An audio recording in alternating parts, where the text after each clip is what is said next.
ग्वालियर से इस वक्त की बड़ी खबर आपको बता दें, ज्योतिरादित्य सिंधिया की जुबान फिसली है। कमल की जगह हाथ के लिए वोट मांगा उन्होंने।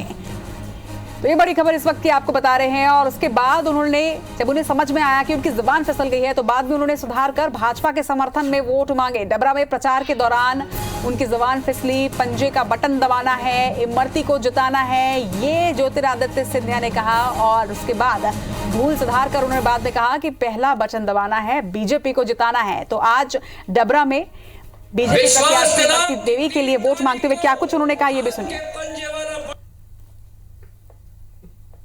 विश्वास दिलाओ कि 3 तारीख को हाथ के पंजे वाला बटन दबेगा। 3 तारीख को हाथ के पंजे वाला बटन दबेगा और कांग्रेस कमल के फूल वाला बटन दबेगा और हाथ के पंजे वाले बटन को बोरी बिस्तर बांध के हम यहां से रवाना करेंगे मेरे भाई। और चालू है, विश्वास दिलाओ कि 3 तारीख को हाथ के पंजे वाला बटन दबेगा। 3 तारीख को हाथ के पंजे वाला बटन दबेगा और कांग्रेस कमल के फूल वाला बटन दबेगा और हाथ के पंजे वाले बटन को बोरी बिस्तर बांध के हम यहां से रवाना करेंगे मेरे भाई। और चालू है।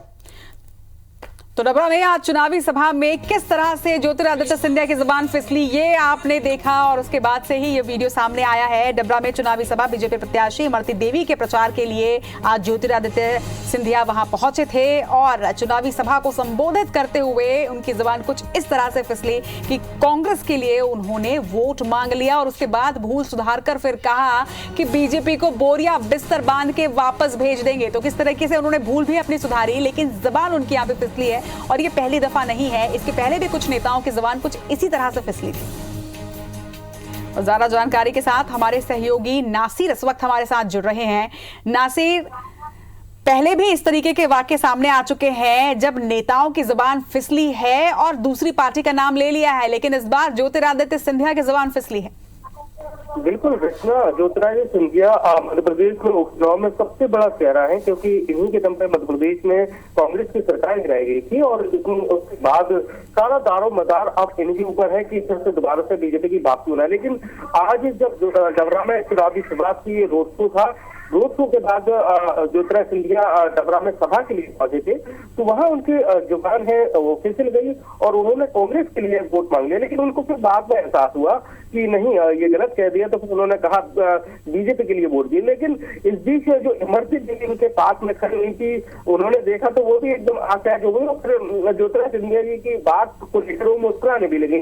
लेकिन ऐसा ये पहली बार नहीं हुआ है। ज्योतिरादित्य सिंधिया से पहले भी कई जो नेता है वो अलग अलग पार्टियों को लेकर भी इस तरह का बयान देते रहे। मन से उनसे भूल होती रही है, जुबान से सुनती रही है। लेकिन सबसे बड़ी बात यह है कि ज्योतिरादित्य सिंधिया को 7 महीने से ज्यादा का वक्त हो गया, यानी कि 22 मार्च को उन्होंने सरकार को बीजेपी ज्वाइन की थी और उसके बाद आज अक्टूबर का महीने से लगभग 7 महीने से ज्यादा का वक्त हो गया। लेकिन अभी भी जो उनके अंदर एक दिल में 30 साल से कांग्रेस बसी हुई थी, अभी तक उनका नाम शायद कहीं जहन से नहीं जा पा रहा है। और इसलिए ये देखा जा सकता है कि वो चुनावी सभा में इस तरह से एक बड़ी भूल या जुबान की फिसल गई, ये कहा जा सकता है। साफ साफ कहा, बिल्कुल साफ लहजे में कहा है कि 30 नवंबर को पंजे के वाले बटन पर दबाना है। और उसके बाद उनको लगा कि गलत भूल दिया, फिर उसके बाद उन्होंने अपनी भूल का सुधार किया और फिर बीजेपी के लिए वोट मांगे।